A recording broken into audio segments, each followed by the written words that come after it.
और देखिए मैथ में एक चीज़ ध्यान रखिएगा कि कोई भी बुक जो है ना वो एक सिस्टम से लिखा जाता है। जैसे आप देखेंगे कि बहुत से लोग पढ़ने वाले या पढ़ाने वाले क्या करते हैं कि जो सब्जेक्ट उनको आसान लगता है उसको वो पहले पढ़ाते हैं और फिर जो है बोलते हैं ये इंपॉर्टेंट नहीं है, इसको छोड़ दो, इसको बाद में पढ़ लेना। ऐसे नहीं, पढ़ाई जब भी करनी है एक जिस सिस्टम से बुक लिखा गया उसी सिस्टम से पढ़ाई करिए, क्योंकि हर अगला चैप्टर पिछले से रिलेट करता है। अगर आपने 11th में पढ़ाई सही ढंग से नहीं की तो उसका इफेक्ट आपको 12th में दिखाई देगा, क्योंकि एनसीईआरटी की बुक बड़े सिस्टम से लिखा हुआ है। अभी जैसे आप सेट पढ़ोगे फिर रिलेशन और फंक्शन पढ़ोगे, तो जो रिलेशन फंक्शन आप 11th में पढ़ लेंगे, जितना आप पढ़ लेंगे उसी के आगे से 12th में स्टार्ट होगा। 11th में आप लिमिट भी पढ़ेंगे, डिफ्रेंसिएशन भी पढ़ेंगे, लेकिन जितना आप 11th में पढ़ोगे उसके आगे से 12th में पढ़ाया जाएगा। तो आप अगर 11th की पढ़ाई अगर आप नहीं समझे हैं तो 12th में प्रॉब्लम होना ही होना है आपको, है ना। तो इसलिए एकदम कंटिन्यूटी में 11th से लेकर के 12th तक कंटिन्यूअस सही ढंग से पढ़ाई करते जाओ, फिर देखो रिजल्ट आपका कितना सही आता है। तो देखो सेट जो है क्या है, इसका पहले डिफिनीशन आपको बता दें, फिर इस पे हम लोग चर्चा करते हैं। तो सेट को क्या बोला जाता है? Set is collection of, set is collection of well defined objects. मतलब सेट क्या है कि जैसे वेल डिफाइंड ऑब्जेक्ट्स का अगर आपने कलेक्शन बना दिया तो उसी कलेक्शन को हम लोग क्या बोलते हैं? सेट बोलते हैं। लेकिन अब कलेक्शन तो हम लोग जानते हैं कि बहुत सारी चीज़ों को एक जगह इकट्ठा कर लिया जाए, वो तो कलेक्शन हो गया। लेकिन उसके पहले एक वर्ड यहाँ पर यूज हुआ है, क्या? Well defined. तो ये वेल डिफाइंड का क्या मतलब है? देखो वेल डिफाइंड में अगर आप ध्यान दें तो इसमें दो वर्ड यूज होता है। वेल डिफाइंड, इसमें दो वर्ड यूज होता है। एक वर्ड है आपका डिफिनिट और दूसरा वर्ड है इसमें डिस्टिंक्ट। देखो आपको चैप्टर से पहले जो पूरी कहानी समझाई जाएगी, अगर आप वो समझ गए ना तो एक्सरसाइज के 90% क्वेश्चन तुम खुद ही कर लोगे, पूछने की जरूरत ही नहीं पड़ेगी। बस आप ध्यान से समझते चलिए। तो देखो वेल डिफाइंड वर्ड जो है इसका क्या मतलब है? डिफिनिट और डिस्टिंक्ट। डिफिनिट मतलब जानते ही हो निश्चित, और डिस्टिंक्ट का मतलब होता है अलग अलग, है ना। मतलब आप जो है ऑब्जेक्ट्स का एक ऐसा कलेक्शन बनाइए कि जिस कलेक्शन में जो भी ऑब्जेक्ट है वो ऑब्जेक्ट जो है डिफिनिट होना चाहिए और जितने भी ऑब्जेक्ट हैं सब अलग अलग होने चाहिए। मतलब कोई भी एक ऑब्जेक्ट दो बार नहीं आना चाहिए। समझ गया? तो अब इस पे हम कुछ क्वेश्चन डालेंगे, तब आपको जो है क्लियर होगा कि ये इसका मतलब क्या है। जैसे अगर हमने मान लीजिए आपसे कहा कि कलेक्शन ऑफ टेस्टी वेजिटेबल्स,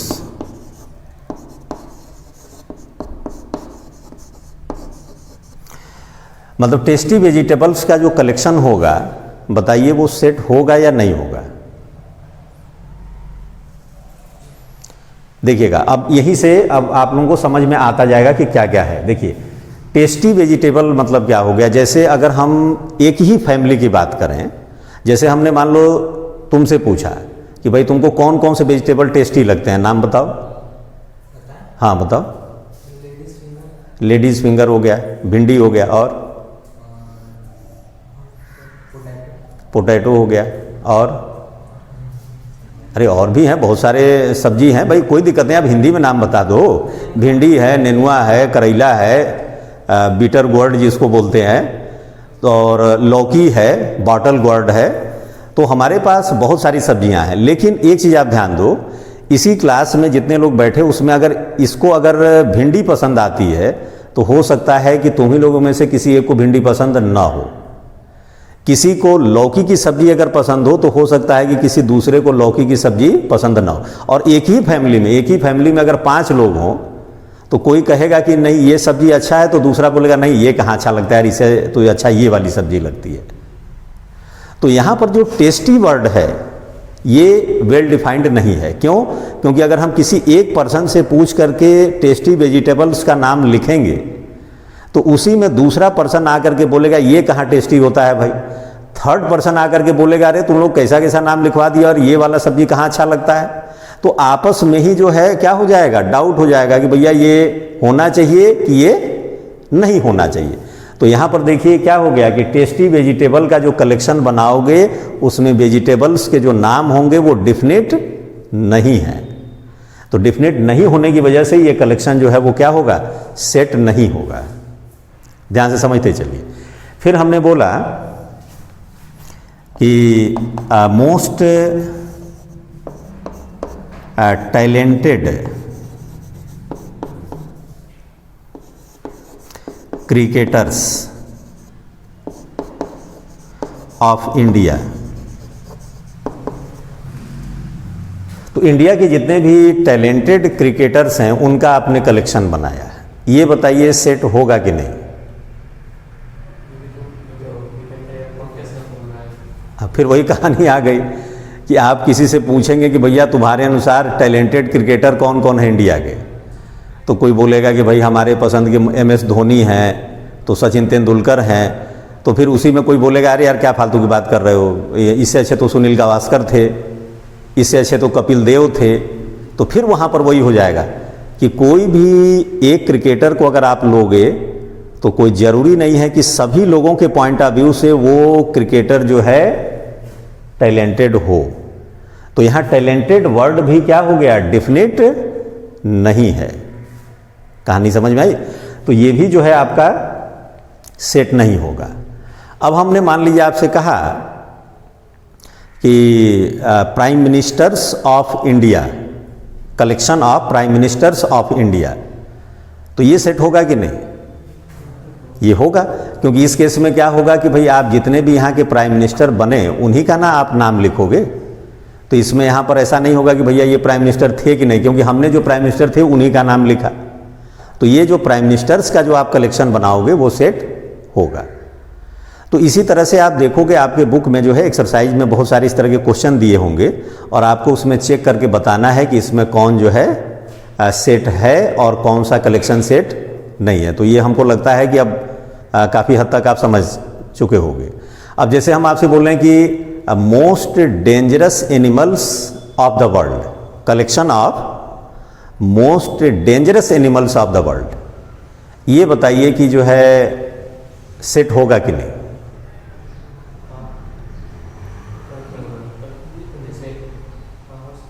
सोच लो थोड़ा। हाँ, फिर तो कहानी वही आ जाए, जैसे तुमको किससे ज़्यादा डर लगता है, सांप से। और आप उसी YouTube पे अगर आप सर्च करके देखिए तो YouTube पे बहुत सारे ऐसे आपको पर्सन मिल जाएंगे जो सांप से आपको खेलते हुए दिखाई देंगे ना। तो फिर वही बात हो जाएगी कि किसी के पॉइंट ऑफ व्यू से कोई जो है एनिमल डेंजरस है तो वही एनिमल जो है किसी दूसरे के लिए क्या है, एक टॉय है, एक खिलौना है। तो ये भी आपका जो है सेट नहीं होगा। तो अब मेरे ख्याल से इस तरह के क्वेश्चन में अब आपको डाउट नहीं होना चाहिए कि कौन सा कलेक्शन सेट होगा और कौन सा नहीं होगा, ये आप आराम से चेक कर लेंगे, है ना। इसके बाद देखिए इसमें आता है कि सेट में कुछ सिंबल्स यूज होते हैं और वो सिंबल जो है आप बार बार आएंगे और उसको आपको याद रखना पड़ेगा कि ये सिंबल कहाँ यूज होना चाहिए। तो जो जो सिंबल यूज होंगे वो हम आपको यहाँ पर बता रहे हैं।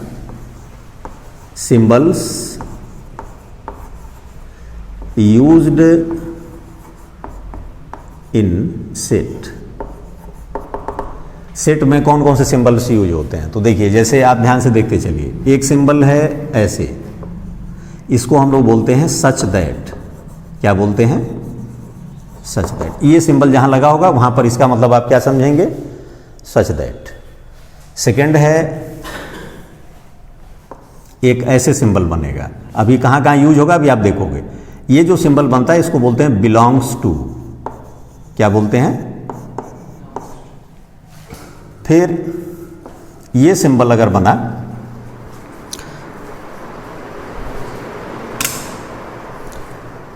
तो इस सिंबल को हम लोग लिखेंगे डज नॉट बिलोंग।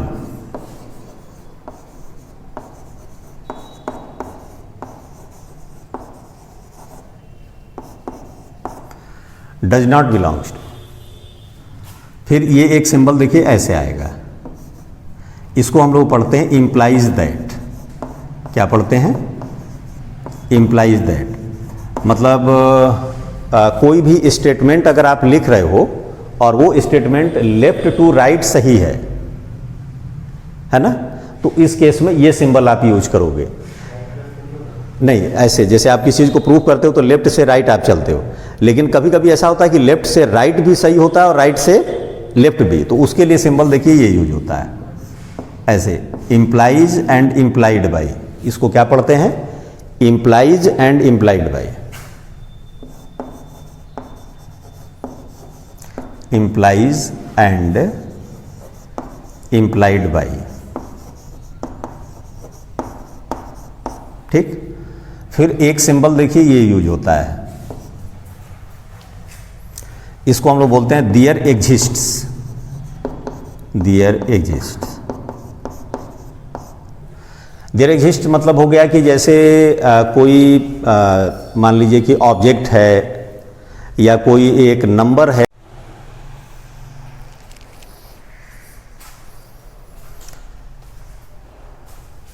हाँ, तो देखिए यहाँ पर ये देयर एग्जिस्ट, इसका मतलब कोई भी ऑब्जेक्ट अगर हमारे नेचर में अगर है तो उसके लिए हम लोग जो है इस सिंबल का यूज करते हैं, देयर एग्जिस्ट का।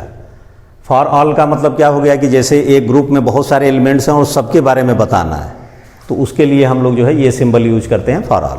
ठीक है, इसके बाद जो है सेट का रिप्रेजेंटेशन कैसे होता है, तो देखिए सेट के रिप्रेजेंटेशन के लिए हम लोग दो मेथड यूज करते हैं, एक है टेबुलर मेथड और दूसरा जो है प्रॉपर्टी मेथड है।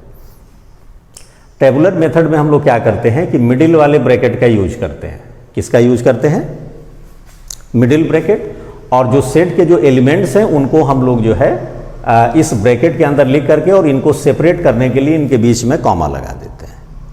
अब जो वहाँ पर हम लोग कुछ सिंबल यूज किए हैं उसको दिखाने के लिए क्या है कि जैसे आपसे पूछा जाए कि भाई इस सेट में क्या 2 है, तो आप बोलेंगे हाँ 2 है, तो उसको सिंबल में ऐसे लिखेंगे 2 बिलोंग्स टू सेट ए।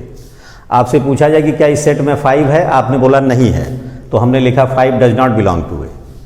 किसी भी सेट में नंबर ऑफ एलिमेंट्स को रिप्रेजेंट करने के लिए, से इस सेट में कितने एलिमेंट्स हैं 1 2 3 4, तो हम लोग लिखेंगे number of elements in set A equal to 4। इसके बाद है प्रॉपर्टी मेथड। तो प्रॉपर्टी मेथड का यूज हम लोग तब करते हैं जब किसी भी सेट के एलिमेंट्स में, सभी एलिमेंट्स में एक कोई कॉमन प्रॉपर्टी हो। ठीक है, जैसे अब हम लोग को ये पता है कि भाई इस सेट में जितने भी हमारे नंबर्स हैं सब नेचुरल नंबर हैं और ये सब क्या है, लेस देन 5 है। तो हमने देखिए इसको इस तरह से लिख दिया, a equal to x such that x less than 5 and x belongs to natural number. तो ये मेथड हम लोग तब यूज करते हैं जबकि सेट के सभी एलिमेंट्स में एक कोई कॉमन प्रॉपर्टी हो और सेट में नंबर ऑफ एलिमेंट्स इतने ज़्यादा हों कि उनको इस तरीके से लिखने में दिक्कत हो, तो फिर हम लोग ये मेथड यूज कर लेते हैं। ठीक है, इसके बाद आता है सम इम्पॉर्टेंट सेट्स, मतलब कुछ ऐसे सेट हैं जो बार बार यूज होंगे तो उनको आपको याद रखना होगा। जैसे फर्स्ट है आपका set of natural numbers, set of natural numbers. इसको देखिए हम लोग कैपिटल N से दिखाते हैं। नेचुरल नंबर को हम लोग पॉजिटिव इंटीजर भी बोलते हैं। तो नेचुरल नंबर के सेट में आपके क्या आ जाएंगे, जितने भी पॉजिटिव इंटीजर है 1 2 3 4 ऐसे करते हुए। ठीक, फिर set of whole numbers, set of whole numbers. तो आप बताइए कौन कौन से नंबर्स हैं होल नंबर में आ जाते हैं। भाई ये जो पॉजिटिव इंटीजर हैं इसमें 0 को और इंक्लूड कर दीजिए तो होल नंबर हो जाते हैं, 0 1 2 3 ऐसे। फिर है आपका set of negative integers, set of negative integers. अब निगेटिव इंटीजर हमारे क्या क्या हो जाते हैं, इसको देखिए हम लोग जेड माइनस से दिखाएंगे, जेड माइनस या फिर आई माइनस भी लिख सकते हैं निगेटिव इंटीजर। तो निगेटिव इंटीजर में क्या होंगे कि यही सब जितने भी पॉजिटिव इंटीजर थे इनका निगेटिव साइन कर दीजिए, तो ये आपका जैसे -1 -2 -3 ऐसे करते हुए। ठीक है, फिर आता है set of integers, set of integers. अब इंटीजर्स का जो सेट आपका बनेगा उसमें ये पॉजिटिव इंटीजर भी आ जाएंगे, निगेटिव इंटीजर भी आ जाएंगे और साथ में 0 भी आ जाएगा। ध्यान रखिएगा कि जीरो ना तो पॉजिटिव इंटीजर है और ना ही निगेटिव इंटीजर है, ये केवल इंटीजर है। तो इसको जब हम लोग लिखते हैं तो इस तरीके से लिखेंगे -3 -2 -1 0 1 2 3 ऐसे करके। तो ये सेट ऑफ इंटीजर्स हो गया। इसके बाद आता है आपका सेट ऑफ रेशनल नंबर्स।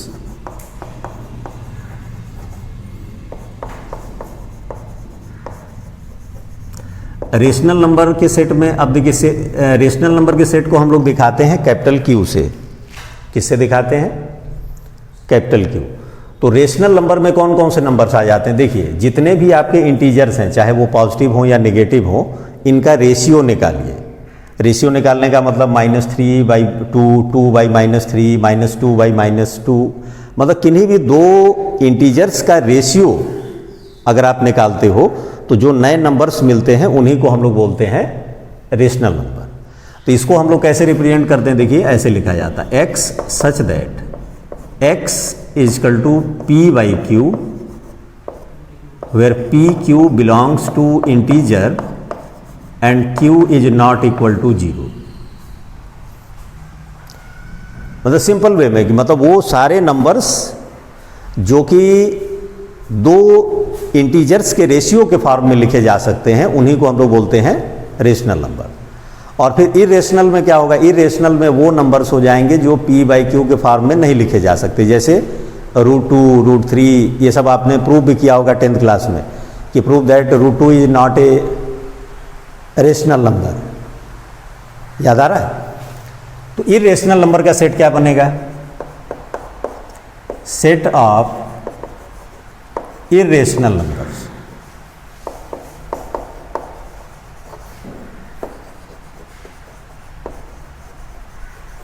इसको हम लोग Q डैश से दिखा देते हैं। किससे दिखाते हैं? तो इरेशनल नंबर के सेट देखिए ऐसे लिखा जाएगा x such that x is not equal to p/q। मतलब वो नंबर्स जो p/q के फॉर्म में नहीं लिखे जा सकते हैं, where p and q belongs to integer and q is not equal to 0। q को 0 इसलिए नहीं लेना है क्योंकि अगर डिनोमिनेटर में 0 हो जाता है तो वो अनडिफाइंड हो जाता है, उसकी वैल्यू क्या आएगी? फिक्स ही नहीं है। और 7th हो जाता है आपका सेट ऑफ रियल नंबर्स।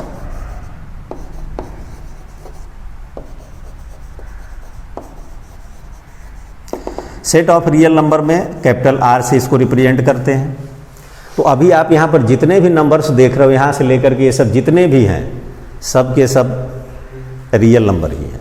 मतलब अगर हमको डिफरेंस देखना हो कि भैया कौन से नंबर से रियल नंबर नहीं होते हैं, तो रूट के अंदर जो निगेटिव वाले नंबर होते हैं, रूट के अंदर निगेटिव आ जाए, उसको अगर आप हटा दीजिए तो जो बच गए वो पूरे के पूरे रेशनल नंबर ही हैं, सॉरी रियल नंबर। मतलब रूट के अंदर माइनस आ गया तो वो हो गया इमेजिनरी नंबर। तो कहने का मतलब ये हो गया कि हमारे नेचर में केवल दो ही नंबर होते हैं, या तो इमेजिनरी नंबर और या फिर रियल नंबर। बस दो पार्ट में आप डिवाइड कर दो। तो आपसे पूछा जाए कि भाई इमेजिनरी नंबर क्या होते हैं, तो वो नंबर जो रूट के अंदर माइनस में लिखे जाते हैं, और वो जो रूट के अंदर माइनस में नहीं होते हैं वो हो जाते हैं हमारे रियल नंबर। और इन दोनों को मिला दीजिए तो हमारे नेचर में जितने भी नंबर हैं सब इसी पे आ जाते हैं। तो अभी आपने जितने भी नंबर्स यहाँ पर देखे हैं सब के सब क्या है? Real number. तो इसको ऐसे लिख दिया जाता है कि R = x such that x is a real number.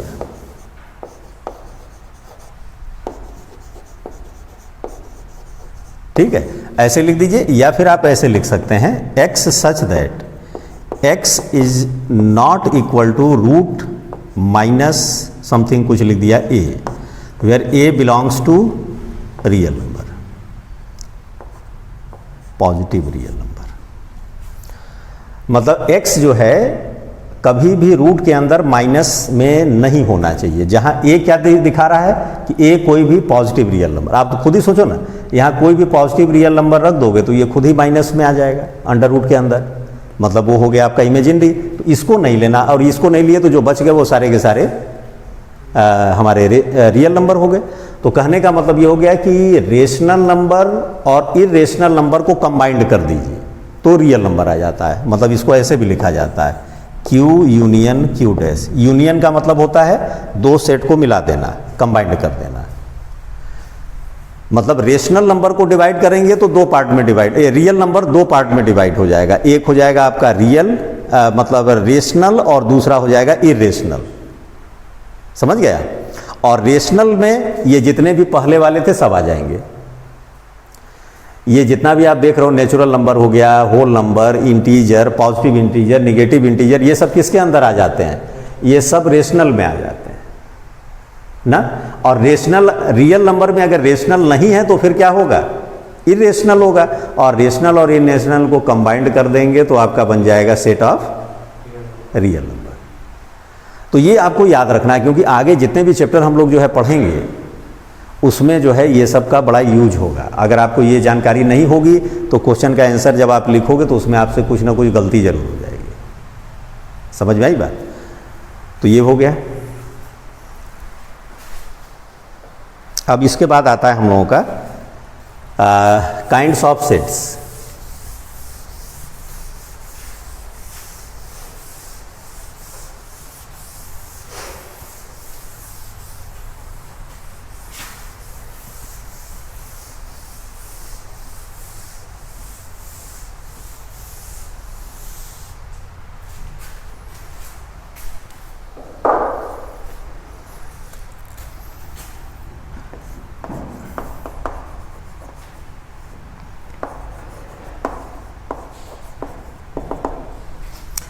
Kinds of sets मतलब सेट के प्रकार, मतलब कितने तरह के सेट होते हैं, है ना।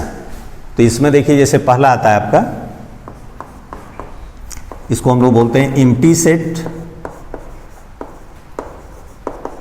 या फिर वाइड सेट, या फिर इसी को हम लोग बोलते हैं नल सेट। इतने नाम हैं इसके। तो नाम से ही क्या है? एम्प्टी सेट मतलब एक ऐसा सेट जिसमें कोई एलिमेंट ही ना हो, तो उसको हम लोग क्या बोलेंगे? एम्प्टी सेट, या उसी को नल सेट या फिर वाइड सेट बोलेंगे। मतलब क्या? A set in which no element is called empty set. या फिर ये जितने भी नाम हैं सब आप दे सकते हो। और इसको हम लोग रिप्रेजेंट करते हैं, इट इज रिप्रेजेंटेड बाय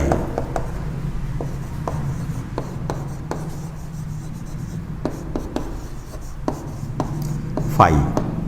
इसको फाई से रिप्रेजेंट किया जाता है। कहने का मतलब कि फाई का मतलब क्या हो गया? एक ऐसा सेट जिसमें कोई भी एलिमेंट ही नहीं है, वो खाली है ना। जैसे इसका एग्जाम्पल मतलब कोई भी एक ऐसा स्टेटमेंट आप बोल दीजिए जो कि पॉसिबल ही ना हो।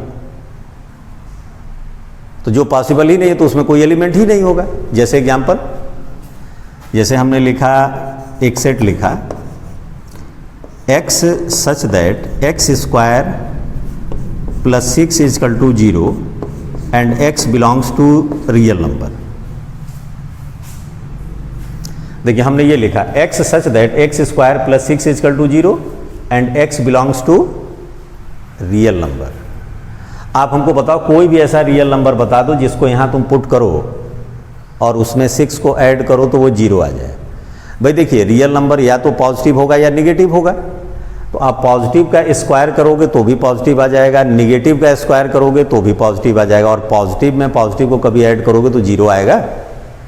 इसका मतलब ये पॉसिबल नहीं है। तो इसको हम लोग ऐसे लिख देंगे x such that x square is equal to -6 and x belongs to real number. फिर यहाँ हमने लिखा x such that x is equal to plus minus under root -6। ठीक, तो x की वैल्यू यहाँ पर क्या आ गई? अंडर रूट में -6 आ गई, और अंडर रूट के अंदर -6 जो है ये तो भैया रियल नंबर नहीं है। तो जब ये रियल नंबर नहीं है इसका मतलब कोई भी एलिमेंट इसको सेटिस्फाई नहीं कर रहा है, इसलिए खाली हो गया।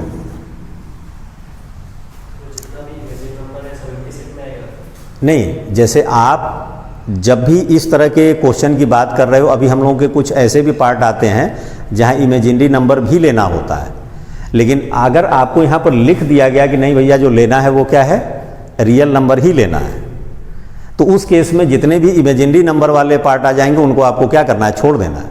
तो भैया ना तो हम इसको ले सकते हैं, ना तो प्लस अंडर रूट माइनस 6 ले सकते हैं, ना ही माइनस अंडर रूट माइनस 6 ले सकते हैं, तो फिर इसमें बचा क्या, कुछ भी नहीं। इसका मतलब एम्प्टी सेट हो गया। मतलब कोई भी एक ऐसी बात आप बोल दीजिए जो पॉसिबल ना हो तो वो एम्प्टी सेट हो जाता है। देखिए जैसे एक और एग्जांपल देखिए आप, जैसे b equal to x such that 5 less than x and x less than 6 and x belongs to natural number. अब आप बताइए इस कंडीशन को सेटिस्फाई करने वाला कोई नंबर हमको बताइए। 5 और 6 के बीच में कोई भी नेचुरल नंबर है आपके सामने, देखिए सेट लिखा हुआ है, देखिए नहीं है, इसलिए क्या हो गया, एम्प्टी सेट 5। समझ में आ रही बात। अब यही अगर ये नेचुरल नंबर न लिख करके अगर रियल नंबर लिखता तब कितने नंबर्स होते 5 और 6 के बीच में, इनफाइनाइट ना। तो एम्प्टी सेट क्लियर हो गया। फिर आता है आपका singleton set.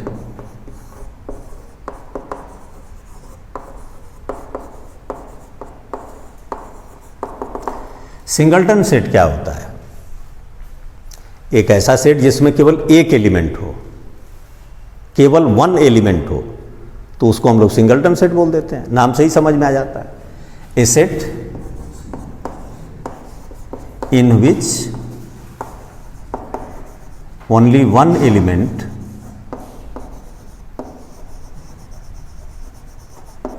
is called singleton set।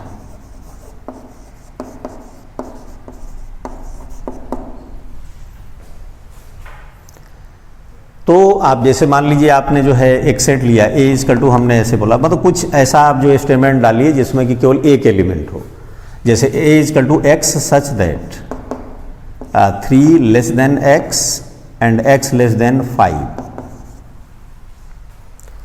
अब 3 और 5 के बीच में, और यहाँ आगे ये लिखना जरूरी है, जैसे हमने लिख दिया x belongs to natural number. तो अब आप बताइए 3 और 5 के बीच में नेचुरल नंबर केवल एक है, और वो कौन सा, 4। तो ये हो गया, देखिए सिंगलटन सेट हो गया। समझ में आई बात। तो जितने भी ऐसी चीजें जो आप बोलोगे जिसमें कि केवल एक एलिमेंट है तो सिंगलटन हो गया, ऐसे आपने स्टेटमेंट बोले जो पॉसिबल ही नहीं है तो एम्प्टी सेट हो गया। फिर आता है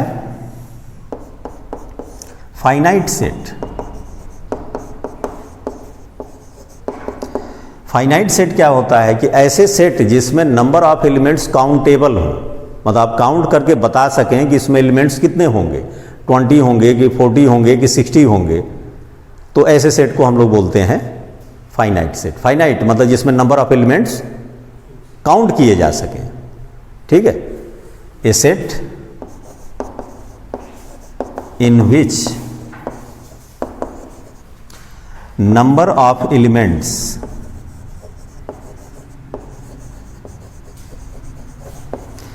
are countable, then set is called finite set। जैसे अभी हम लोग जो भी एग्जांपल लिए हैं, देखिए इसमें पूछा जाए कि भाई इसमें कितने एलिमेंट्स हैं, 0। इसमें कितने एलिमेंट हैं, 1। लेकिन यहां जितने भी आप सेट लिखे हो इसमें किसी में भी आप नंबर ऑफ एलिमेंट्स को काउंट नहीं कर पाओगे, ये बढ़ता ही चला जाएगा, ये घटता ही चला जाएगा, मतलब इसमें नंबर ऑफ एलिमेंट्स काउंट ही नहीं किए जा सकते। तो यहाँ जितने भी एग्जांपल हैं सब इनफाइनाइट सेट के एग्जांपल हैं। हाँ तो है, नल सेट है, तभी तो हम पूछे कि उस नहीं 0, एक भी एलिमेंट नहीं है, खाली है ना भाई। आपके पास एक बॉक्स है और उस बॉक्स के अंदर कुछ भी नहीं रखा है, तो हम पूछेंगे इसमें कितने सामान रखे हुए हैं, तो कहोगे ना 0। लेकिन अगर हम यही ऐसे लिख दें, अगर देखिए अब यही इसी में क्वेश्चन में फंसा देता है, जैसे ऐसे करके और फिर ऐसे लिख दिया। अब ये पूछेगा कि भाई बताइए ये नल सेट है कि कौन सा सेट है,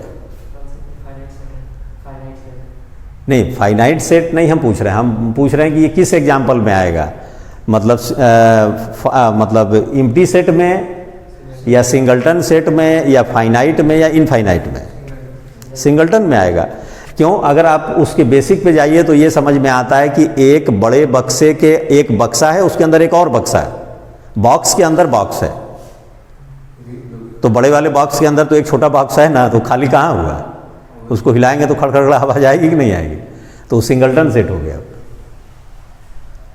तो आप एक्सरसाइज करोगे ना तो ये सब क्वेश्चन मिलेंगे, आपको खुद ही समझ में आएगा कि हाँ ये ऐसे है। तो फाइनाइट सेट आप समझ गए, जिसमें नंबर ऑफ एलिमेंट्स काउंटेबल होंगे। और infinite set,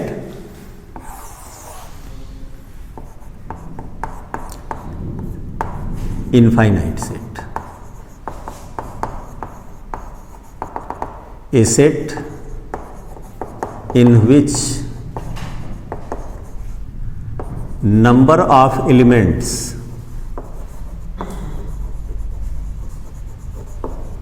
are not countable,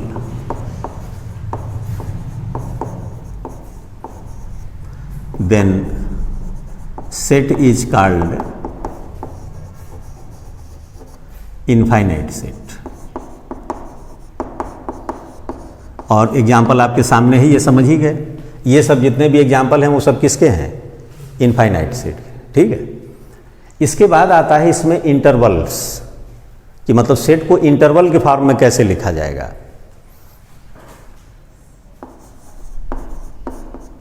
intervals, intervals में देखिए, जैसे आप अक्सर देखोगे इस तरह से लिखा रहता है, a less than x and x less then b, कि x की वैल्यू जो है वो a से ग्रेटर है और b से क्या है? लेस है। तो इसको जो है लिखने का तरीका क्या होता है, देखिएगा ध्यान से, x बिलोंग्स टू, स्मॉल वाला ब्रैकेट यूज करना है और उसके अंदर ये लिख देना है। ये जो लिखा गया है, अगर आप थोड़ा सा याद करें तो आपको याद आएगा कि अरे हम तो ये कोऑर्डिनेट ज्योमेट्री में भी हम लोग ऐसे लिखते थे, किसी पॉइंट के कोऑर्डिनेट को, लेकिन उसमें और इसमें डिफरेंस है। वहाँ पर जो हम लोग पॉइंट के कोऑर्डिनेट को लिखते थे तो ये a जो है क्या होता था? x कोऑर्डिनेट होता था, याद करो ना, ऐसे बनता था ना।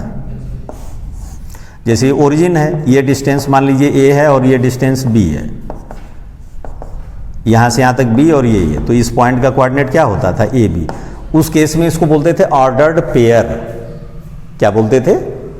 लेकिन ये वो नहीं है, ये ध्यान रखिएगा, इसका मतलब ये, इसको बोलते हैं, जो स्मॉल ब्रैकेट यूज होता है तो इसको बोलते हैं ओपन इंटरवल। क्या बोलते हैं? Open interval. मतलब a नहीं लेना है और b भी नहीं लेना है, इसके बीच में जितने भी नंबर्स हैं वो सब लिए जाएंगे। कहानी समझ में आई? जैसे एग्जांपल दें हम आपको, जैसे हमने लिखा 3 less than x and x less than 6, तो इसको इंटरवल के फॉर्म में ऐसे लिखा जाएगा, x belongs to between a and b, 3 and 6, ऐसे। और इसको रियल लाइन पर देखिए कैसे दिखाएंगे, रियल लाइन पर ऐसे खींच लिया, ये देखिए ध्यान से देखिएगा, 0 1 2 3, हाँ 4 5 6, ऐसे रियल लाइन पर हमने नंबर्स को दिखा दिया। अब देखिए 3 इसमें नहीं लेना है, मतलब 3 एक्सक्लूडेड है, एक्सक्लूडेड। तो यहाँ पर देखिए एक सर्कल बना दीजिए, हालो सर्कल, ये 6 भी नहीं लेना है, यहाँ भी हालो सर्कल बना दीजिए। इसके बीच में जितने भी नंबर्स हैं सब लिए जाएंगे, तो ये देखिए ऐसे बना दिया है। तो इसका जो है रिप्रेजेंटेशन हो गया रियल लाइन पर। समझ में आई बात? फिर देखिए ये दोनों साइड से ओपन इंटरवल था, अब जो आएगा half open interval. Half open में मतलब क्या होगा? एक साइड में क्लोज हो जाएगा और एक साइड में ओपन रहेगा। मतलब क्या हो गया? यहां पर आप ध्यान देखें, x ग्रेटर देन और इक्वल टू a, मतलब यहां a आप ले सकते हैं और लेस देन b। तो इसको आप लिखोगे ऐसे, x belongs to close interval a to open interval b। यहाँ पर इसको दिखाया जाएगा तो ये जैसे हमने लिया 3 लेस देन और equal to x, x less than 6 है मान लीजिए, ठीक है। तो इसको ऐसे लिखा जाएगा, x बिलोंग्स टू 3 से आप स्टार्ट करोगे, मतलब 3 इसमें इंक्लूडेड है, बट लेस देन 6 नहीं लेना है। इसको रियल लाइन पर अगर हम लोग दिखाएंगे तो देखिए ऐसे 0 1 2 3 4 5 6, तो 3 पर इसको क्लोज करिए और 6 पर यहाँ ओपन कर दीजिए। यहाँ से स्टार्ट करिए, यहाँ तक आइए, देखिए ऐसे, मतलब जो इंक्लूडेड होगा वहाँ पे डार्क बनाओगे और जो एक्सक्लूडेड है वहाँ पर सर्कल बनाओगे। तो ये हो गया। फिर आपका जो है थर्ड आता है, अब इधर से ओपन होगा, इधर से, ये सब देखिए हाफ ओपन क्यों बोला जा रहा है, क्योंकि एक साइड से ओपन है और एक साइड से क्लोज है। अब यहाँ पर ऐसे हो जाएगा a less than x and x less than और इक्वल टू d, तो ये हो जाएगा आपका x बिलोंग्स टू, ये हो गया आपका a पर ओपन है और b पर क्लोज है। और एग्जाम्पल तो अब आप समझ ही गए होंगे कि अब जैसे यहाँ पर इधर क्लोज हो गया तो यहाँ डार्क बना देंगे, यहाँ पर हॉलो बना देंगे। और फोर्थ है यहाँ पर लास्ट है a, अब दोनों साइड से क्लोज हो जाएगा, x लेस देन और इक्वल टू b, तो ये हो जाएगा x belongs to close interval a to b।